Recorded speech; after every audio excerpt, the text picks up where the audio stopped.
Bismillahirrahmanirrahim. Assalamualaikum warahmatullahi wabarakatuh. Innal hamdalillah nahmaduhu wa nasta'inuhu wa nastaghfiruh wa na'udzu billahi min syururi anfusina wa min sayyiati a'malina may yahdihillahu fala mudhillalah wa may yudlil fala hadiyalah.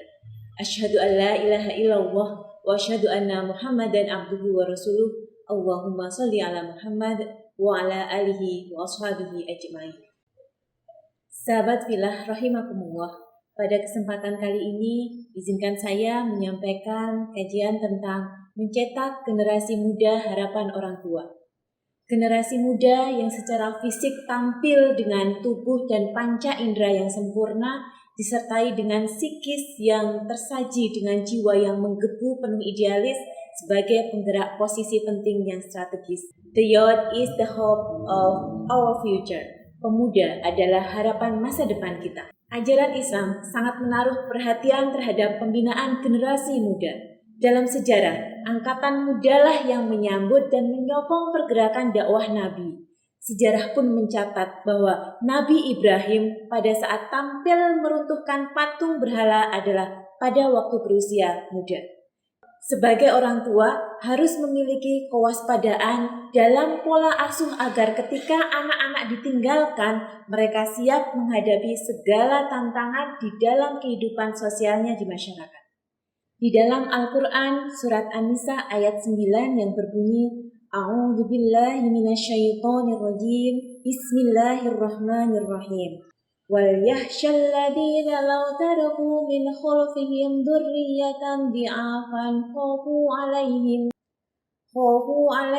falyattaqullaha wal yaqulu qawlan sadida. Yang artinya, dan hendaklah takut kepada Allah orang-orang yang seandainya meninggalkan di belakang mereka anak-anak yang lemah, yang mereka khawatir terhadap kesejahteraan mereka. Oleh sebab itu, hendaklah mereka bertakwa kepada Allah dan hendaklah mereka mengucapkan perkataan yang benar. Yang utama dalam Al-Quran surat An-Nisa ayat 9 ini adalah jangan sampai kita meninggalkan generasi penerus yang lemah dalam 4 hal. Pertama, jangan sampai meninggalkan anak-anak yang lemah akidah atau imannya. Karena akidah merupakan sumber kekuatan, kenyamanan, dan kebahagiaan dalam hidup. Orang yang lemah akidahnya mudah sekali terkena virus syirik dan munafik. Hidupnya mudah terombang-ambing, tidak teguh pendirian, dan ia pun bisa mudah untuk menggadaikan imannya. Yang kedua, jangan sampai meninggalkan anak-anak yang lemah ibadahnya. Orang yang istiqomah dalam ibadahnya insya Allah akan bahagia dan mempunyai pegangan dalam hidupnya. Yang ketiga, jangan sampai kita meninggalkan anak-anak yang lemah ilmunya. Islam sangat menekankan pentingnya ilmu pengetahuan. Rasulullah menegaskan dalam salah satu hadis, Man aradad dunya fa'alaihi bil ilmi, wa man aradal akhirata fa'alaihi bil ilmi, wa man aradahuma fa'alaihi bil ilmi. Barang siapa menginginkan soal-soal yang berhubungan dengan dunia, wajiblah ia memiliki ilmunya. Dan barang siapa yang ingin selamat dan berbahagia di akhirat, wajiblah ia mengetahui ilmunya pula. Dan barang siapa yang menginginkan kedua-duanya, maka wajiblah ia memiliki ilmu kedua-duanya pula. Hadis riwayat Bukhari dan Muslim. Yang keempat, kita jangan meninggalkan generasi yang lemah ekonominya. Orang tua perlu menyiapkan generasi yang kuat secara ekonomi, agar hidupnya tidak menjadi beban bagi orang lain. Ajarkan sejak dini tentang kemandirian, infak, sedekah, dan juga menabung. Apa saja yang perlu dilakukan oleh orang tua dalam membekali anak-anak menjadi generasi muda harapan? Nasihat pertama ada pada Al-Quran surat Luqman ayat 13, yaitu jangan mempersekutukan Allah.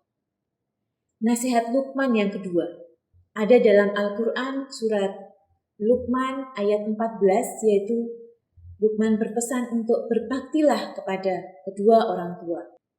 Nasihat ketiga yang dilakukan oleh Luqman kepada anaknya, yaitu Setiap dosa dan kejelekan akan dibalas oleh Allah.